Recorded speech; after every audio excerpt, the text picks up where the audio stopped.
From Monroe to the Thumb, it's time to wake up with Steve Hood. Getting an update on the death toll. Hopefully we'll get more information about the gunman, this terrorist, and how this shooting unfolded. Here's what we do know so far. This all began when an officer was working security at the Pulse nightclub, was engaged in a shootout outside of the club. We now have witness video of that horrific moment. I must warn our viewers, the video is disturbing. You will hear the shots, but it's a crucial part of understanding this story.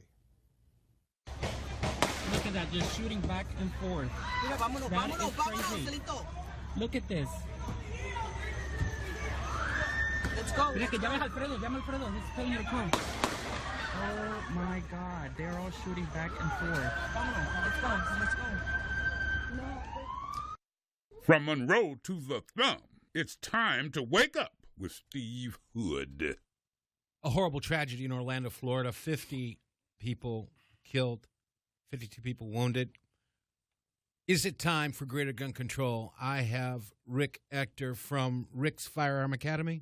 Do I have that right? Yes, sir. Nickname Right. Bullet. And he's actually in here with an NRA, National Rifle Association hoodie on. Because he's which certified is, by is the a, NRA. Which is a contradiction in and of itself. No, tell me how it's contradictory, please. A hoodie from the National Rifle Association. Oh, you trying to be he's a clever. black man wearing a hoodie. Gotcha. That's I got you. okay. Yes. Anything can happen. Well, you beyond know. that, Mr. Ector. Yes, sir. Hillary Clinton has called for tighter gun control. Donald Trump has said get tougher on the Islamic radicals. You're teaching people how to shoot. What do we need? We need for all of us to have a greater understanding of the trade-offs of living in a free society versus being controlled by the state. Since we live in this country, we have certain constitutionally recognized rights. Unless people are ready to start making trade-offs for their freedom and their liberties, you know what? At the end of the day, they're still not going to be able to protect you. But Rick, if Mike Bonner wants to go out and go to a gay club, he has a right to go there and not get killed. Why you got? How can we just don't go together, Steve? We can go together, Steve. Well, He has a right not to be killed. he sure does. He has a right to So exist. shouldn't we control the guns? Well, here's the thing, and regardless of what type of countermeasures you think that can be employed to stop incidents like this from happening, some people think, this guy was mentally ill. Some people think he was crazy. It's Think. not. He was crazy. We can't ask him now. We know he was crazy. You're looking at it from your mind view and from the way that you are as an individual. The way he is, this is a mindset that he has. He may not necessarily be crazy. He might just be evil. I don't know if we can crazy evil. They cousins. They said over 50 shots were fired. Yes. And so he had something bigger than an AR-15 magazine. Let's be clear here. More than Steve, he killed 50 people. Why There are you have 53 injured. So we've got to believe that there was at least 103, if no more, bullets that were fired. So That's is it time for a new assault weapons ban? It's Definitely. definitely time for a new assault weapons ban. Well, we don't even know what an assault weapon is. It's assault. Rick, there's What? absolutely no way the What is Second an assault Amendment weapon? says you've got a right to have an AR-15. The Second Amendment does not say... Actually, the Second Amendment is bigger than guns. We have a right to keep and bear arms, You have not a right to not keep a and right bear to keep arms. and bear guns. The bottom So line it's is your actually right lot to have bigger a than that. gun does not at all interfere with my ability to live a calm and quiet and peaceful life. There's absolutely, you've got a right. And I believe that had there been 10 of the gays in that club that were, if they had already been taught by Rick Ector and if they all had 9mm on their side, the body count would have been a lot lower than it was. Well, see, you hit on a couple of important points. One, when you create these areas called pistol-free zones, what you're doing is you're advertising to everyone who's either mentally deranged or crazy, hey, we have this big, giant honeypot of victims who are unable to defend themselves, and we have an opportunity to come in here and rack up a huge body count. The government calls it a soft target. Well, yeah, whatever they call it. But, here's the thing. The one little point that I want to, correct. Everyone's saying that this is the largest massacre on U.S. soil. You know, I'm just ask people to do their history. Look at Wounded Knee. Look at Rosewood. Look at the fact that and over 50 other- people were shot in Chicago over the weekend. You know, that's already every that. weekend. That's every weekend. But see, here's the thing. Here's the thing. Go ahead, Rick. Our government is incapable of protecting us. It always has been, always will be. We've had numerous Supreme Court decisions that have stated over and over again, you do not have a right to be safe from crime and or terrorists. Safety is your responsibility.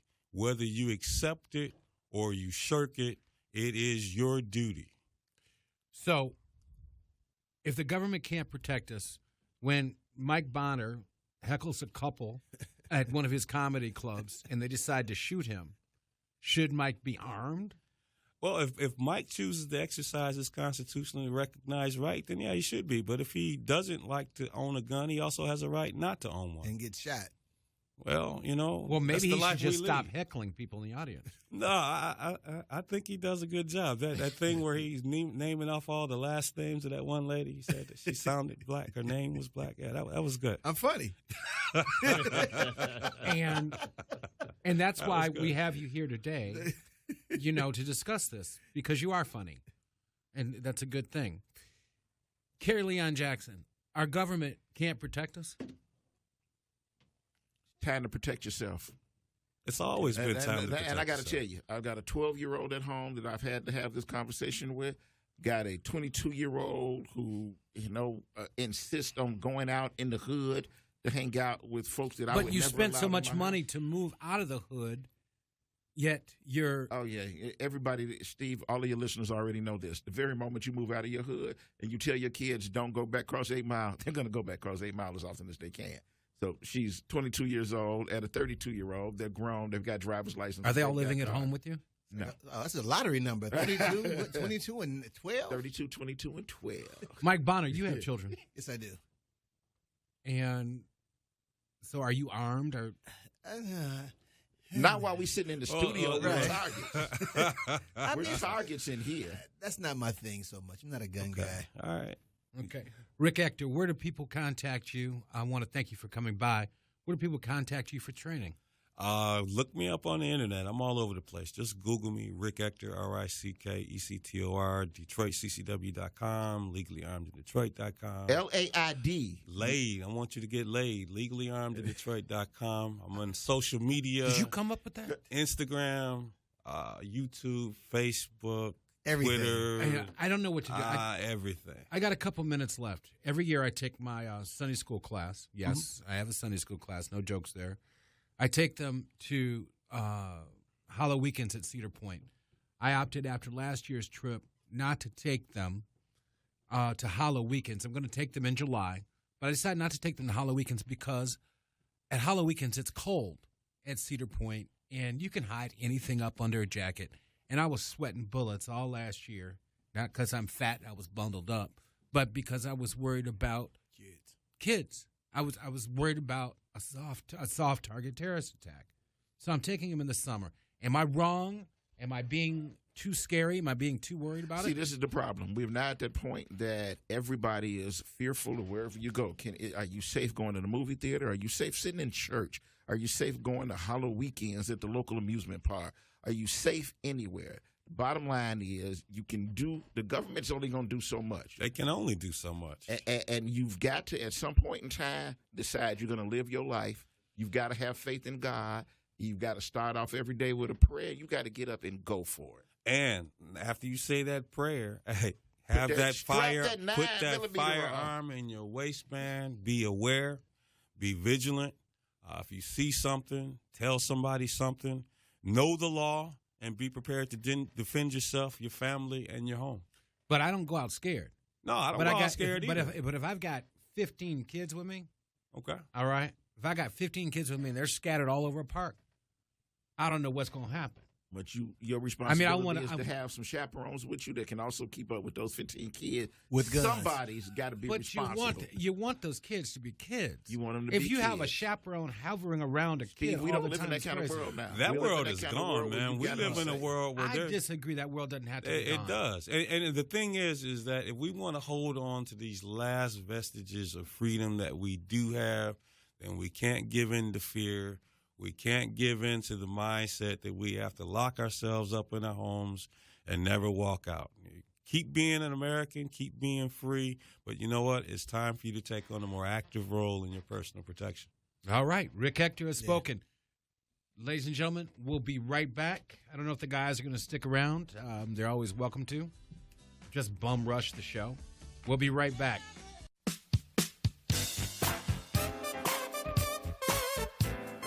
From Monroe to the Thumb, it's time to wake up with Steve Hood.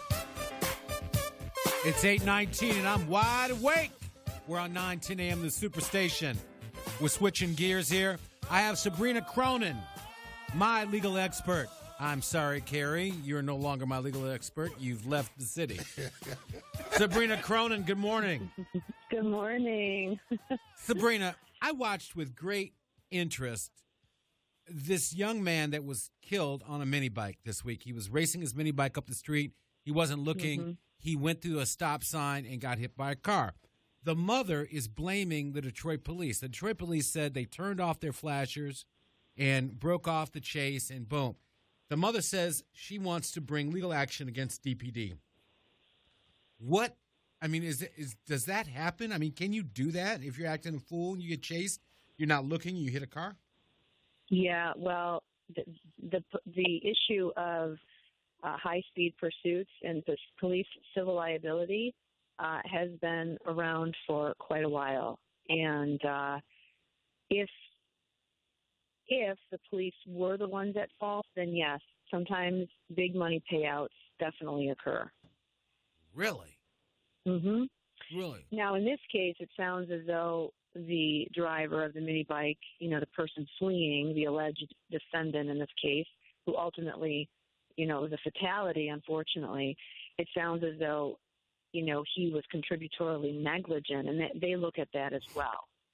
So, if the police truly did turn off their sirens, and a lot of times what's looked at, too, is a reasonableness standard. Was it reasonable for the police to be doing what they were doing? And were they following all the policies and procedures and guidelines that their particular department has initiated? Because of the high liability, offenses of the police and big money payouts, oftentimes, a lot of agencies internationally basically have instituted guidelines and policies that the police departments have to follow. Mm. So it's very important for each, police officer, for the detective, for anyone involved in these high-speed pursuits, follow all the guidelines and the policies of their department. Carrie, you want to chime in? But I hear you and I understand you, but isn't it fair to say that the police still have to be police? Now, there's a certain point when the police should be expected to at least follow or go after or do something to try to suppress crime, to try and stop fleeing felons. That isn't it reasonable to say that in some instances a chase is probably going to have to occur? Yes, it is reasonable, but because of all the civil liability now, and look at everything you see in the media, they're blaming police, when police are just trying to police if there's an incident or if there's a death or if there's an injury of the alleged perpetrator. So what's the test? When should the citizens call you? What's the test? Which situations are those that your office gets involved in and somebody should call you for it? What is is it where the citizens were the ones that were wrong in the first place? Or is it the situation where the police might have been a little too rambunctious and may have overstepped a reasonable bounds and it wound up either injuring or killing somebody? When should the general public call you? Well, it's usually the latter. In your hypothetical, it's usually the latter. But many times, and we see this in the media all the time, if there's someone who is committing crimes and the police are, as you say, trying to police them, but then they somehow get injured or, they feel as though their rights have been violated, even though they were the ones perpetrating this crime, they sue. I mean, we see it all the time. And that's why the police more and more these the state agencies and and their, heads of their departments are saying, look, we have to have these policies in place so that we don't get hit with large, judgments against us. So unfortunately, we're in a day and age. I didn't mean to cut you off, but something popped into my head because Steve has been teasing me because I left the city and I moved out to the suburbs. But I had an incident where I lived in the city. I was gone out with my friends. We went to the movie theater. We came back. Some thugs had decided to help themselves and burglarize my property. And I remember when I called 911 and they said, no, we're not sending a car because nobody is still there and they've already taken the stuff they wanted to take. And I told the operator, I said, I'll tell you what I'm going to do. I'm going to fix it so that when they touch my gate and when they touch my door, I'm going to make sure that they get electrocuted, that they're going to shock me. No, and 911 told me I can't do that. I can't protect my own property. Sabrina, somebody can the Cronin law firm help me? When can I protect myself from the thuggery that's running around inside the city of Detroit? If you are feeling physically harmed or someone's attacking you, then you can defend yourself. If someone's attacking you. So if I look out my window and I see some fool outside stealing my $5,000 rims off my car, can I shoot out the window? He must really live in the hinterland. He didn't get his CPL. Can I open the window and point the gun and say, pow, pow, pow? What can I do to protect myself? No, you can't do that. Sabrina. Yes. When can he protect himself, though? Well, like I said, if there's someone coming onto your property in your home and they are threatening you. Come on, Sabrina. In your home is a giveaway. We're not talking about in the home. I'm talking about let her finish, Carrie. If he's Carrie, in the garage. Carrie, let her finish. Go ahead. It's a reasonable standard. So you can't. If someone's turning around and leaving your property, you can't shoot someone in the back, right? So you have to be very careful and cautious as to what you're doing and how you're doing it.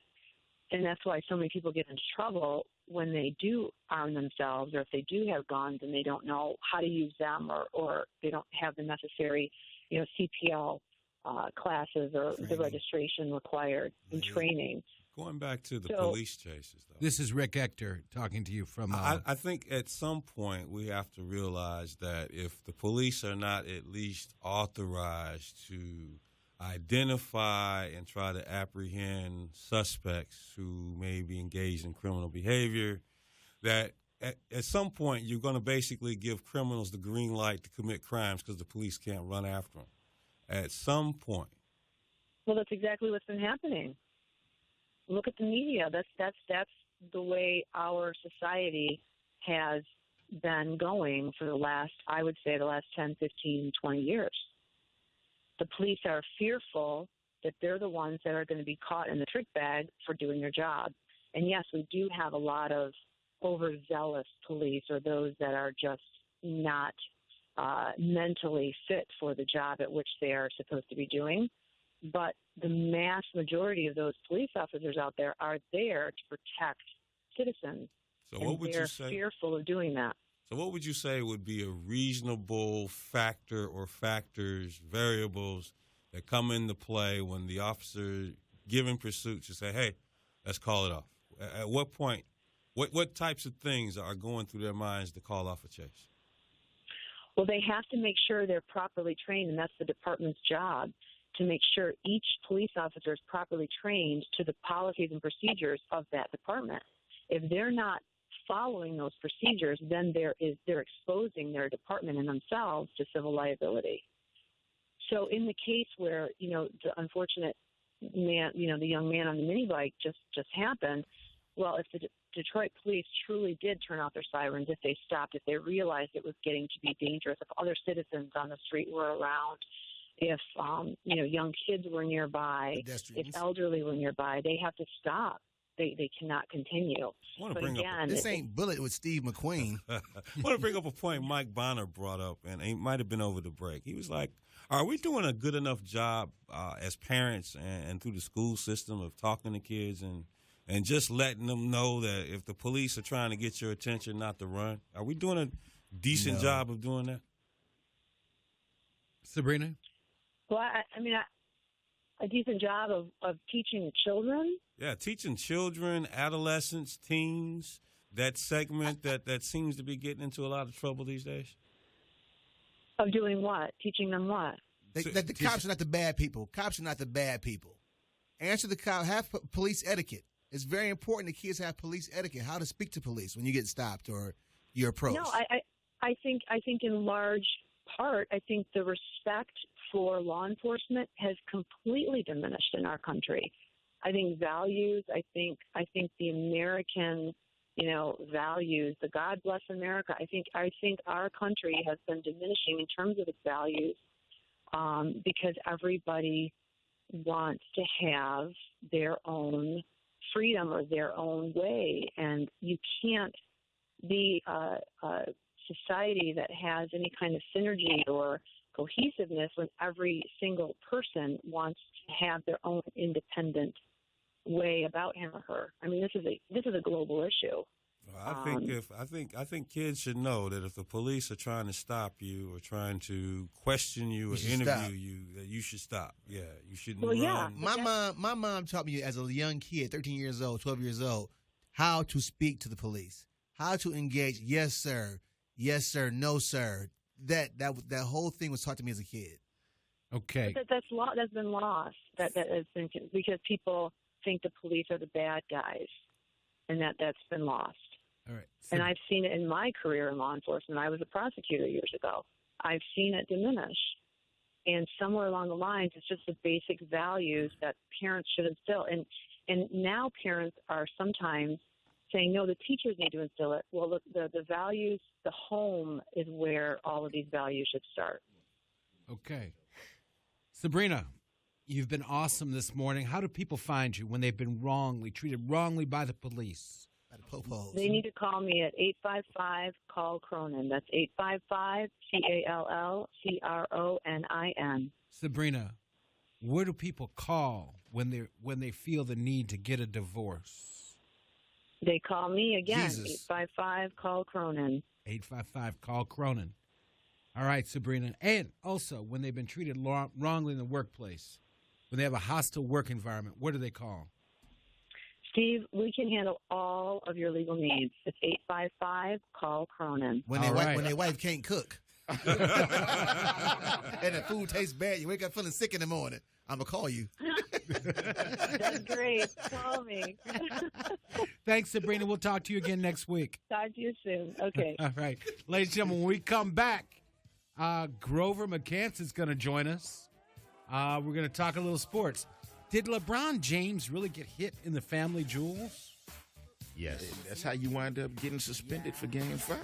Wow. Wow. Or, wow.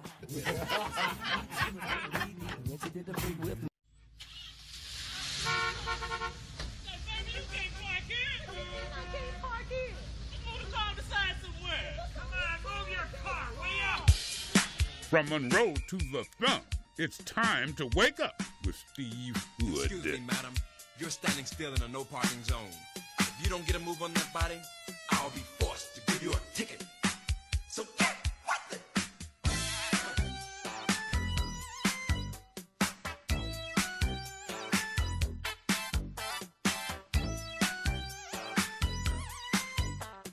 Good morning. I'm Tony Macon with your total traffic update. Right now, the accident on I-75 northbound at 4th Street has been cleared. Stop-and-go traffic from Dix Highway. Also, there's an accident blocking the left lane on I-96 eastbound after Beck Road. Stop-and-go traffic from Milford. Steve, how's the weather? Currently, it's mostly sunny in Detroit. Our high today will be 77 degrees, not a cloud in sight. A great day to hang out, a great day to start your week. Weather at the bottom of the hour is brought to you by Weather Vision. As we do every Monday, we have sports with Grover McCants. Grover, before we get started, we have a couple calls left over from the last segment. We want to take them. We don't want to be rude. Go ahead, Tony, whoever's first. First one is Eric. Eric, you're on with Carrie. Jackson, you're with Mike Bonner and Rick Ector and Steve Hood. What's up, real quick, so we can get into sports? Okay, I'm gonna be real quick. Your guests are acting like the police haven't received the bad attention that they're receiving, like they haven't earned it. I'll give you a quick example. We had dare classes when I was growing up, so to teach kids about to treat the cops with respect. But when I was 12 years old, me and my friend, we were walking, and one of the police officers thought that we stole the bike. So we let them have the bike. They took us down to the paddy. They took us in a paddy wagon down to the station. Come to find out, they didn't. The numbers on the bike didn't come as it was stolen. It was my friend's bike, and so they didn't call my parents. They didn't do anything to that nature. So I'm 12 years old. How do I think the cops are my friends when they're taking me down to the police station? They're going to arrest me, but they didn't believe that the bike was not stolen. So the police have earned this reputation of people not respecting them, or people not thinking that they're their friends, or they're here to help them. I mean, and then I was watching O.J. Simpson. We had Watts, the Watts riots with police brutality. We had the Detroit riots with police brutality. These things come down. People realize that the police are not their friends. Some police are not their friends. Okay, we're talking about friendship. We're talking about etiquette. Mike Bonner. Okay, I'm gonna let Mike Bonner respond. Then Carrie, thank you for thinking. Thank you for listening. I'm sorry about the bike. I'm glad you didn't steal it though. Okay, go ahead, Mike. You know what? It's not about them being my friend. It's about how I conduct myself when I have to deal with them, to be able to go home safely without getting beat down or with the billy stick or whatever. It's about your etiquette you have. Forget how they are, but it's how you are. Are you going to incite something? What you pulling me over for, dog? Well, I wasn't even doing nothing. Real quick. You can't have that attitude. You can't have that attitude. Real quick. I hate to be one to make sweeping generalizations about any section of our society. And I think law enforcement officers are definitely that. And I'm speaking to the caller. Just because you had one unfortunate incident with one police officer, don't paint them all about the same broad brush. That's the same thing that I'd say. Carrie, go ahead. Carrie says the same thing. Next caller. Who we got? We have Steve on the line. Steve, you're on the line real quick so I can get into sports. Gentlemen, how are you? I can accomplish everything in a couple questions. First of all, how do you expect parents to teach their kids to respect the police when they beating up teachers? Okay. He went there. And your next statement? And my next statement is, I want you and Steve Hood and Carrie, I want you to decide who has the worst comb over, Mike Duggan or Sandy Burrow. The next question is... Thank you very much. I want for Grover McCants. Ty Lue ain't ready for prime time, baby. You can't make adjustments. Grover's going to be on right now. Grover, bring it in, Grover. What's up? How's everybody? Carrie, Mr. Bonner, sir. Good morning. How you doing? Good way to hang out and spend the morning, brother. Yeah, I just got off the phone with Governor Rick Snyder, and he said he's changing I-75 to the Steve Hood Freeway. Right. So now when y'all do that traffic report, it's referred to as the Steve Hood. You driving through the hood, on the hood. We're going to take Chrysler off of there because they run by Fiat now. Grover, what's going on in sports? Well, I got that I understand what Steve just said on the line about Tyronn Lue, and I don't know that Tyronn Lue is the problem. I mean, the King chose Tyronn Lue to run that team. And the King, traded Anthony Wiggins, the number 1 overall draft pick a couple years ago, for Kevin Love. The King wanted to leave D. Wade and Chris Bosh and Pat Riley and those guys in Miami and come up there. So now he finds himself in a 3-1 hole. But he got a reprieve, in a sense of the word, with a suspension on Draymond Green for the altercation that took place in Game 4. I think what Steve wants you to say is, do you think that it's a justifiable suspension? Well, remember, these are two teams that go at it, and they both play at a high level. you're going to have a little kicking in the groin every now and then during these kind of But games. he got on his knee and lifted his elbow up. That was just like off WWE. Right. That was just like WWE. He was going for the McNuggets. He's a repeat offender. Anything can happen in the heat of the battle. He's a fellas. habitual nugget toucher. Yeah, I'm from the bad boys. There's an acronym called mahorning somebody.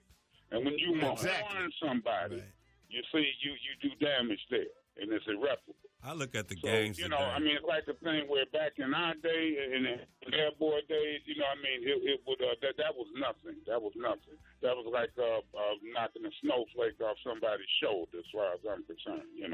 Because back to the bump and grind times of the '80s, this is like panty waist basketball at its best. Panty Thank waist. you. It really is. So you tell them, Grover. In the '70s and '80s, we played a lot tougher than that, and we didn't. In light have of the pads. terrorist attack, go back, in let's flash light back of the to the terrorist Lakers. attack in Orlando, that is not the correct analogy today. Thank you. Yeah, well, I understand that, and the prayers go out to all those in Orlando. That was a horrific, horrible exhibition of hate. Right. Exhibition of hate. And it's just unfortunate that, we talk about police brutality. Well, suppose they had caught Mr. Omar with all those weapons in that car, took him out of that car and beat the hell out of him before he got out of his house. And then will we be protesting the day that a young Islamic man was beat down by the police when they caught him with that, just like they caught the man in L.A. with some arsenal that he was getting ready to do something at a pride event, So, it's just like six in one hand, half dozen in the other. And we have to respect the law and get in the tools they need to do what they do, because if it keeps happening like this, at some point, you have to treat every place like an airport. I don't care whether you're going to pump gas, go to the grocery store, go out to party, like we're going to do this week coming up with Mr. Hood. We got to treat everything like it's an airport. And that would be unfortunate, and that would be going away from our American way of life. But we got to pray and hope that everybody recovers, and we just keep on moving. Speaking of the American way of life, what is going on with Detroit's American pastime, the Detroit Tigers? They're not doing too well right now, and I'm really concerned about that, Steve. There've been pitching and problems that have been magnified, and we have to see. You beat the Yankees in New York yesterday, but overall they're 32-30 in second place. So it's a work in progress right now, and it's the lack of consistency that I think is hurting the Tigers, because you run out 4 or 5 games in a row, then you lose 4 or 5 in a row, and you're hovering 2 games over 500. So it's not, a lot. You just hope it gets better. You just hope it gets better, and you hope that that lineup and that pitching staff can keep it together. I like the move Anibal Sanchez to the bullpen. I think with the plethora of quality starters that the Tigers have had over the last few years, they should have moved the 4th or 5th guy into a relief role, so we wouldn't have the bottom falling out, blowing these leads late in games, but hopefully they'll get it together, and I want to see some baseball in October. I don't know about you, but I want to see it in October. Right. All right. Ladies and gentlemen, we'll be right back with Grover McCants, Kerry Leon Jackson, Mike Bonner, and Rick Ector is still here in the studio. In our A-man with the hood. With the hoodie. With the hoodie. We'll be right back. Right. Let's do it. I'm waking up with Steve Hood. No, I'm waking up with Steve Hood.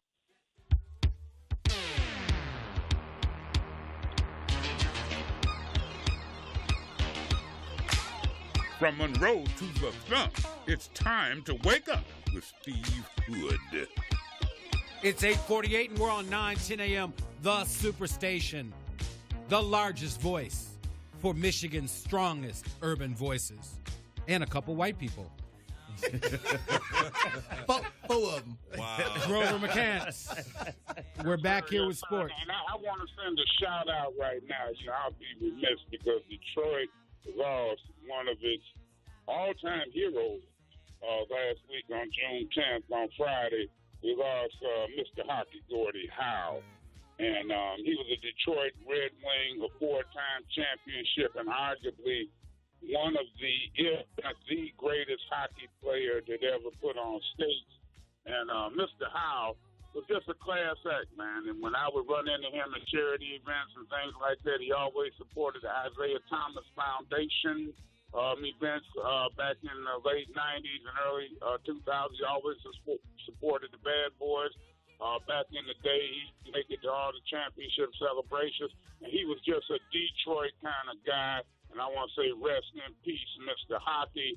And it brought tears to my eyes when I saw the pictures of he and Muhammad Ali together. And it was ironic that he would pass on the day that we celebrated the greatest of all time, Muhammad Ali. And he certainly was the Muhammad Ali of hockey. So I want to say God bless you and rest in peace, sir. Well, he could definitely throw down on the ice, man.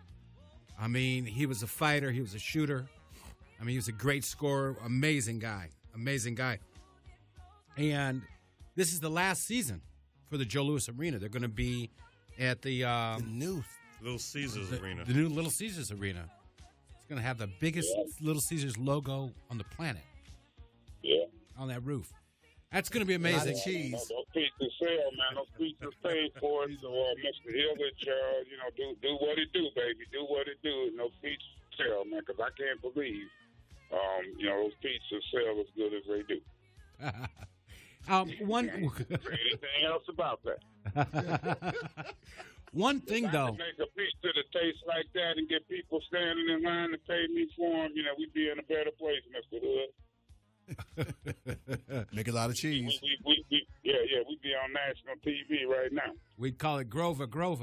Anyway. Yes, sir. Anyway. Yes, sir.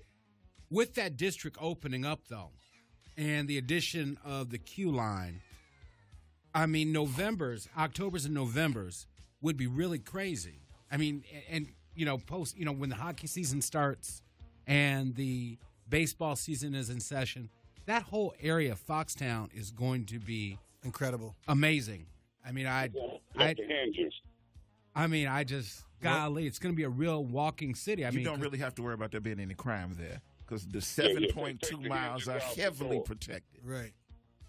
Yeah, take the hinges off the door, people, because it's going to be amazing. It's going to be, just overflow in abundance and everything you want to call it. And you put the Tigers in the World Series, or at least in October playoffs. You had the Lions starting their season August, September, and then the Red Wings starting late in October. I mean, it's going to be beautiful, man. I want to see the day when you got all three playing at one time, and where's the parking going to be, where's everyone going to be. And I'm sure that Tom Wilson, my former boss, and, Mr. Illich, and Chris Illich and the Illich family, as well as the Fords, will figure it out. They'll figure it out, and they'll get it done. It'll be a beautiful thing for the city of Detroit, and just hope that wealth and prosperity spreads all over the city so the Detroit residents can take advantage of the opportunities that will be presented there. Okay, we got Frank on the line. Frank, you're on with Grover, Mike Bonner, Rick Ector, and the indomitable Kerry Leon Jackson. He only says that because I've got pictures that'll make him. You got pictures. Make you a sexy legend. Right. You weren't at Ray Page's bachelor party, were you? Oh, Lord have mercy. Don't bring up Ray Page. Steve, you want me to tell you the corner you were in? Anyway, Frank, come on. Frank, come on, man. I digress. Good morning, fellas. This is like being with Ralph Godby's Man Cave Monday. How y'all doing? What's happening, brother? Frank, what's I up, am not man? going in any place called a man cave. All right, Steve. We understand your phobias, but I digress. But anyway, Mr. McCann, can we talk some Duke LeBron James, not King James, but Duke James? Disrespectful. Okay. All right, well, tonight is it, man. It's barbecue or mildew, baby. Barbecue or mildew. That's some old pimp saying. Iceberg Slim. Barbecue and mildew, baby.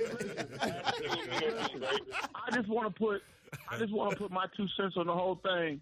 That is the most cowardice playoff controversy I've ever seen in NBA as long as I've been watching the NBA. LeBron James, I have no respect for the man, period. I don't care how many rings he got. I mean, The guy could have took himself. He could have been above the issue. You know that the suspension came from him. It wasn't coming from Adam Silver. Adam Silver just gave the actual decree. That's about it. LeBron cried over to the offices, and they did something for the guy that they know they got the most money invested in. That's basically it. You agree or you disagree, Mr. McCann? Yeah, I mean, right now, the king needs some help. The king needs some help. But see, my whole problem with the king, as he calls himself, is that exactly he wrote this script here. He hired a coach. He went to the team. He left the team he had been in 4 NBA finals with. Went to another team. He saw the promise in a young Kyrie Irving. He brought Kevin Love there. You know what I mean? He did this. He called this shot, you know. That's right. So, I mean, you made the table. Now you got to sit down and eat it, baby. It's simple as that. You know? Exactly. So I totally agree with you. So if he doesn't make it tonight, okay, you got Draymond Green out of the game, but there's a finals MVP in Andre Iguodala that can step off that bench and do more than what Green does. He's a very dangerous man. And to give Andre Iguodala more minutes may be a case of be careful what you ask for, because Mr. Iguodala is the truth. He's an all-out. He's a monster. So you can talk about Iguodala like that and disrespect LeBron James? Right. Wait, time out. Y'all, you just called Iguodala a beast, but y'all just called LeBron James Duke James. Y'all just go disrespect him like that. I didn't call him that. He's a Duke. He is no king. He is a Duke. King as he calls himself. I give him that. You could be the king. Boy, I wish we had more time. I wish we did, too. Ladies and gentlemen, we got to call this to a close. Grover, Frank, thank you for calling. Thank you for thinking. Grover, thank you. Warriors win tonight. Warriors win tonight. Dick Brown said it. Warriors win tonight, and they can sit Draymond Green and Curry, but it's still going to win. Thank you, Grover. Tony, a rebuttal to that? King James win tonight. I think so too. Okay. Yeah, well, in the words It's not gonna happen. In the words of Grover McCants, it's either barbecue or mildew.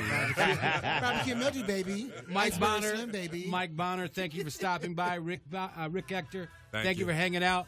And, of course, Carrie, you've been here an hour and a half with me. Thank you very much. Great to see you again. You know my number. Now that you've left us for the hinterland. The hinterland. Ladies and gentlemen, it's time for Ralph Godby. This is Steve Hood. I'm signing off. I'm dropping the phone.